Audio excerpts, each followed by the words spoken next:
आप देख रहे हैं डे एंड नाइट न्यूज, निष्पक्ष और निडर।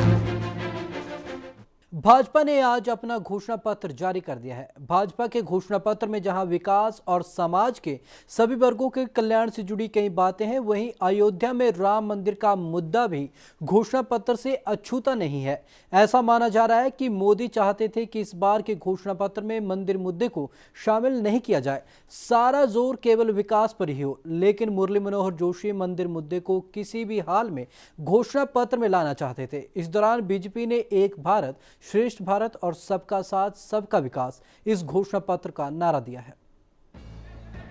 लोकसभा चुनाव 2014 के लिए बीजेपी ने अपना घोषणा पत्र जारी कर दिया है। आज ही पहले चरण का मतदान भी किया जा रहा है। घोषणा पत्र बीजेपी के वरिष्ठ नेता और घोषणा पत्र समिति के अध्यक्ष मुरली मनोहर जोशी ने जारी किया। घोषणा पत्र जारी करते हुए जोशी ने कहा कि महंगाई, रोजगार, स्वरोजगार, भ्रष्टाचार और काला धन के मुद्दे देश को परेशान कर रहे हैं। Go carefully on the chapters of revival of economy. उन्होंने कहा कि भाजपा ने देश को जहां छोड़ा था वो उससे बहुत नीचे गिर गया है, इसलिए हमने ऐसा घोषणा पत्र बनाया है जिससे देश जंप ले सके।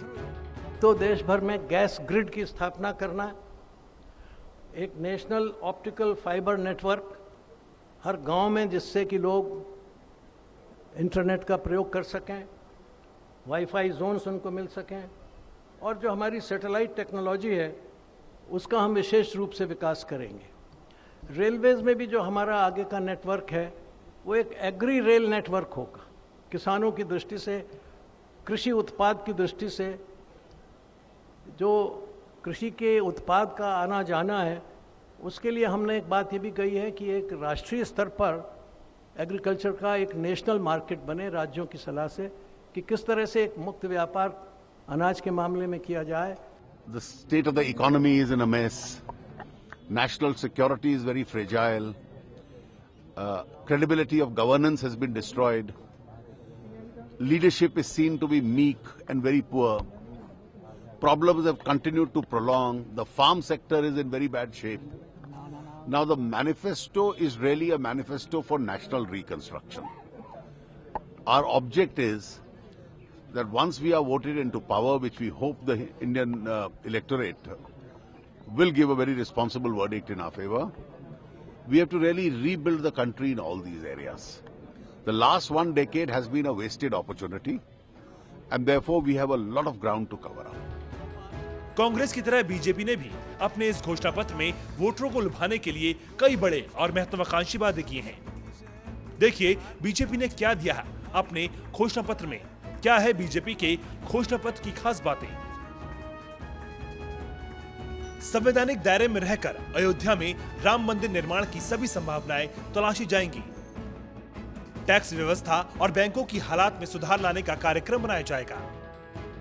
हर राज्य में एम्स की स्थापना होगी। राष्ट्रीय स्वास्थ्य गारंटी मिशन हर व्यक्ति को दिया जाएगा। नेशनल ई लाइब्रेरी बनाई जाएगी ताकि देश के सभी स्कूलों के बच्चे उसका फायदा उठा सके। राष्ट्रीय मदरसा नवीनीकरण कार्यक्रम, उर्दू भाषा का संरक्षण और प्रसार, संस्कृति और विरासत का संरक्षण का वादा, ब्लैक मार्केटिंग रोकने के लिए स्पेशल कोड बनाए जाएंगे।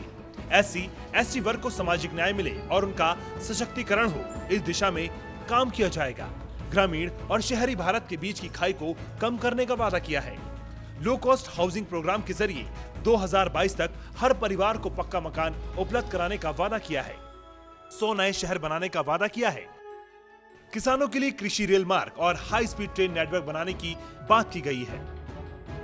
बीजेपी ने गांव-गांव तक इंटरनेट पहुंचाने की बात कही। देश भर में गैस ग्रिड की स्थापना की जाएगी। बीजेपी पर्यटन को बढ़ावा देने के लिए नए ठिकानों की तलाश करेगी और पुराने ठिकानों को और लोकप्रिय बनाने की योजना है। गांव में पाइपलाइन के माध्यम से पेयजल पहुंचाने का वादा किया गया है। हर गांव में ऑप्टिकल फाइबर स्थापित करने का भी दावा किया गया है। Bureau report, DN night news.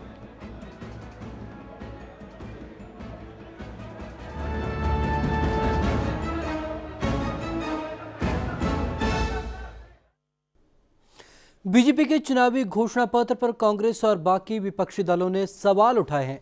हालांकि बाजार के जानकार किसी और ही नजर से इसे देखते हैं।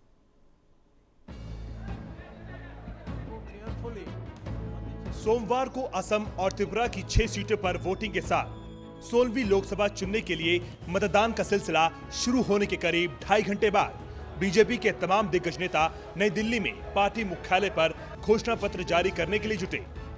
भारतीय चुनाव के इतिहास में ऐसा उदाहरण शायद ही मिले कि मतदान शुरू हो जाने के बाद एक राष्ट्रीय पार्टी घोषणा पत्र जारी करे। घोषणा पत्र जारी करने में हुई देरी का कारण राम मंदिर बताया जा रहा है। भाजपा को लगता है कि इस मुद्दे को छोड़ने का नुकसान उठाना पड़ेगा, इसलिए पार्टी के कई दिग्गज घोषणा पत्र में ये मुद्दा शामिल करना ही चाहते थे। इसी वजह से देरी हुई। और मजेदार बात यह है कि इसी मुद्दे को लेकर विरोधी दल के नेताओं ने भाजपा की नीयत पर सवाल उठाए हैं। रामलला हम आएंगे, मंदिर भी बनाएंगे, पर डेट नहीं बताएंगे। अब उससे भी जो है फाइनली, क्योंकि काठ की हाड़ी जो है न इनके लिए धर्म का कोई सवाल है न मंदिर का। आज के दौर में जब दुनिया कहां से कहां पहुंच गई है, भारतीय जनता पार्टी राम मंदिर पे चुनाव लड़ना चाहती है।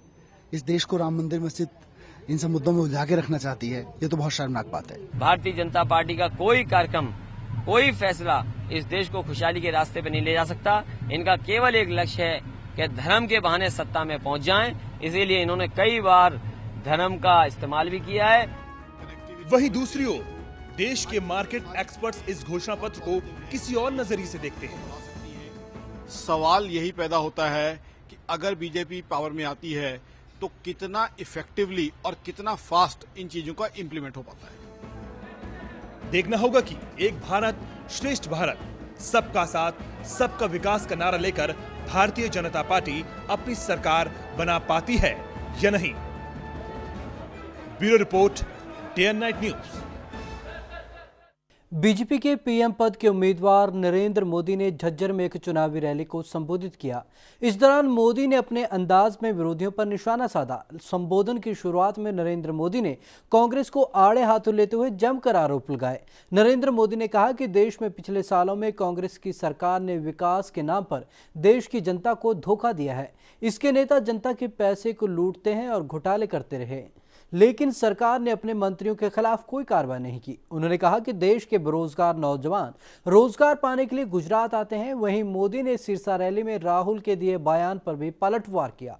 उन्होंने कहा कि कांग्रेस ने बीते 60 सालों तक गुस्से की राजनीति की है, लेकिन शहजादे रैलियों में कहते हैं कि हम गुस्से की राजनीति नहीं करते। उन्होंने कहा कि अब वक्त आ गया है जब जनता अपना गुस्सा दिखा रही है।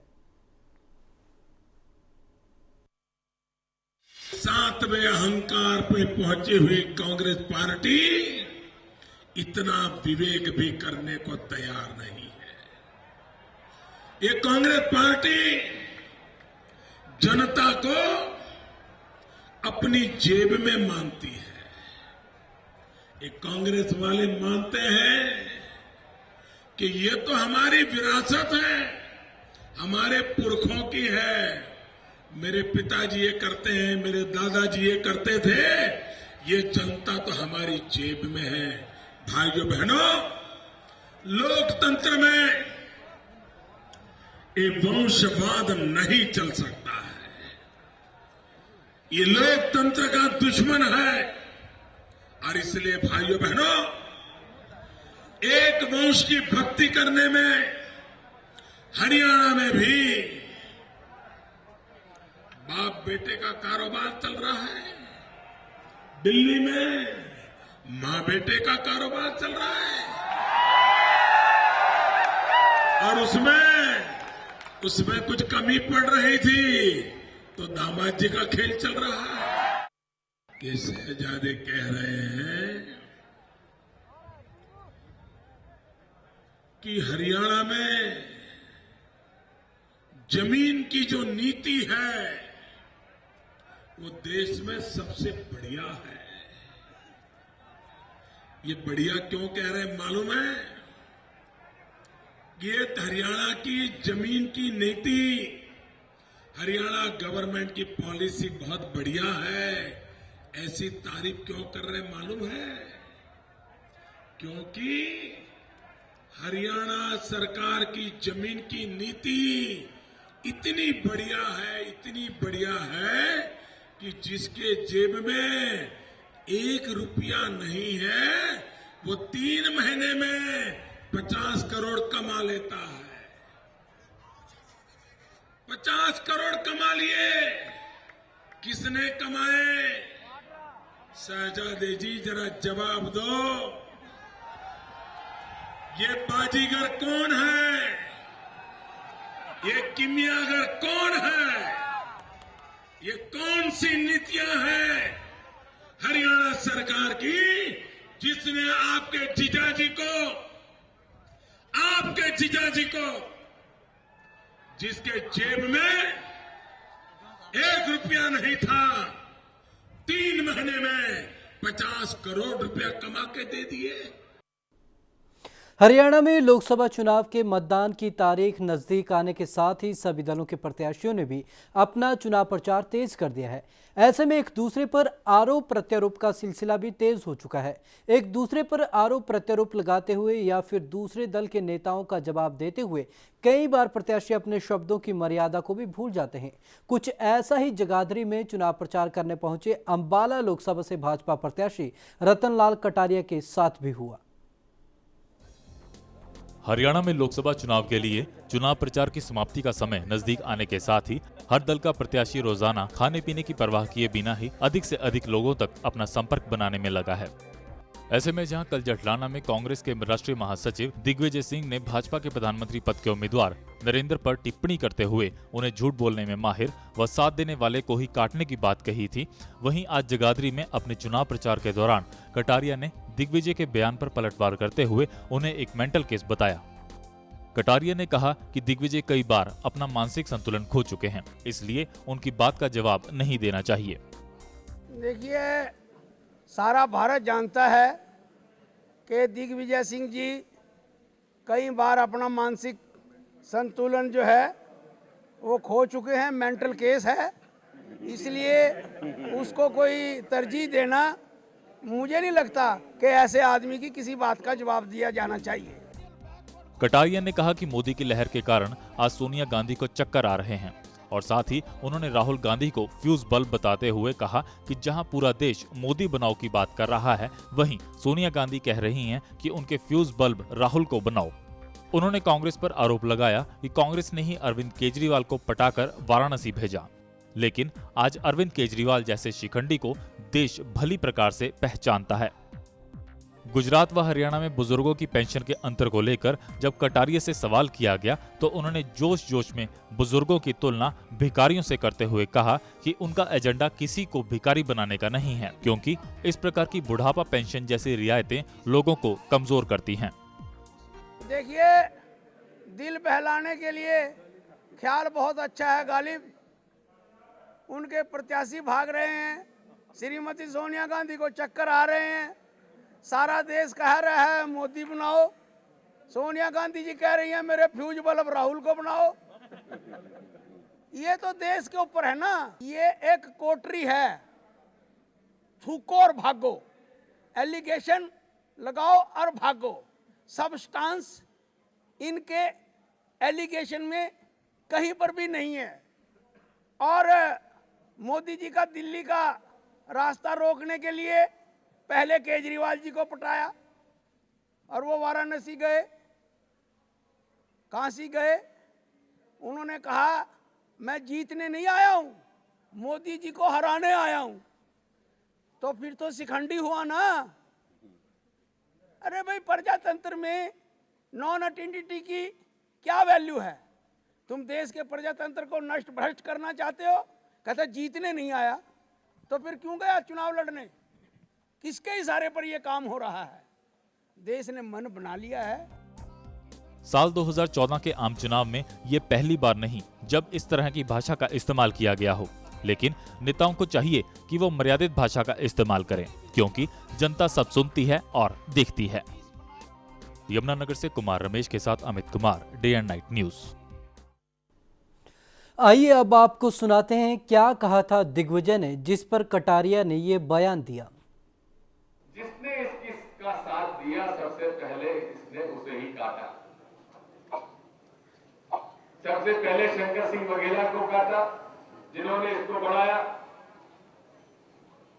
फिर केशुभाई पटेल को काटा जिन्होंने इसको बढ़ाया, फिर काशीराम राणा ने इसको बढ़ाया, उनको काटा, हिरेन पंड्या ने इनको बढ़ाया तो हिरेन पंड्या की तो हत्या ही हो गई, पता नहीं पड़ पाया। हिरेन पाठक का टिकट काट दिया, और तो और अडवाणी जी भी बड़ी मुश्किल से अभी बच पाए। और मैं कह देता हूं, होशियार खबरदार राजनाथ सिंह जी, अगला नंबर आपका है अगर आप देख रहे हुए। धर्मनगरी कुरुक्षेत्र से कांग्रेस के उम्मीदवार व मौजूदा सांसद नवीन जिंदल के सुरक्षा गार्ड पर ग्रामीणों ने मारपीट करने का आरोप लगाया है और उन्होंने कहा है कि चुनाव में नहीं डालेंगे नवीन जिंदल को वह वोट। गांव के लोग करेंगे लोगों को जागरूक और जिंदल के विरुद्ध करेंगे काम। नवीन जिंदल पर पैसे देकर शिकायत वापस लेने का आरोप भी लगाया गया है। उन्होंने कहा है कि पैसे के बल पर वह लोगों को दबाना चाहते हैं।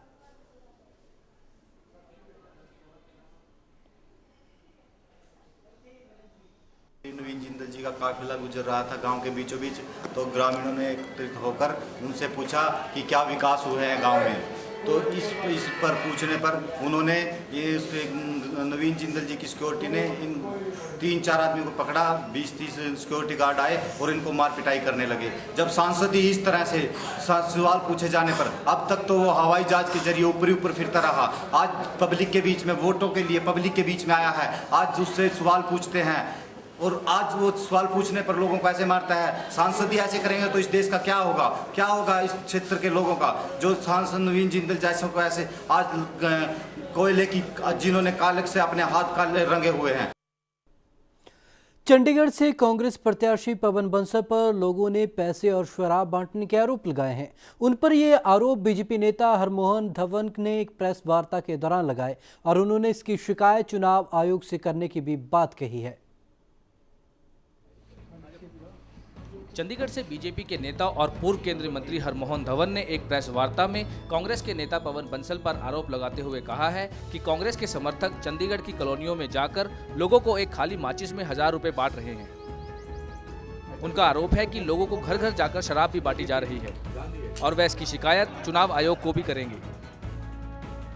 मैनू आज सवेरे ही एक बंदा बापू राम तो आया सी, उन्हें मैं तो आप हैरान हो कि कहने ये डब्बी है जी माचिस की। मैं क्या मैंने क्या करनी है, कहते आप देखो मैंने खोले उसका 1000 का नोट सी। अच्छा। कि वो कहने कि भी ये आम तो कांग्रेस वालों ये वंडे जा रहे हैं, तो मैं थोड़े माध्यम से अपील कर रहे हैं भाई आराम का पैसा है, जनता का पैसा है, कार्रवाई कुछ मैं पैसा है तो मैं क्या लैंदे जाओ क्योंकि थोड़ा ही पैसा है, लै लो।